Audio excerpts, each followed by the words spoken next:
hangganan ng lahat. Ang buhay At yamang kalagit yung gumagawa ay pinamamalig din namin sa inyo.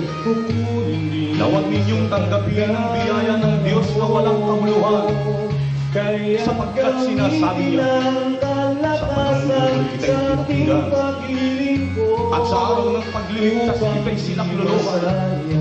Narito, ngayon ang panahong ukol, narito, ngayon ang araw ng kaligtasan. Hindi bukas didimbalang araw. Ngayon ang panahong naupon,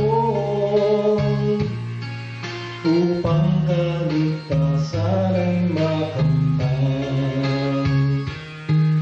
Minsan lamang tayo mabuhay, pansamantala lamang lahat. Huwag nating sayangin ang buhay na kaloob sa atin, pagkat may hangganan ang lahat. Ang buhay na ito'y pinahirang lamang, kukunin din sa takdang panahon.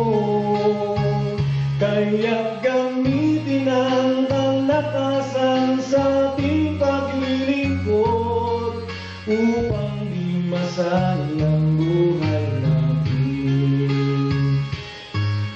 Ngayon ang panahon upang tayo ay maglingkod, hindi bukas didimbalang araw. Ngayon ang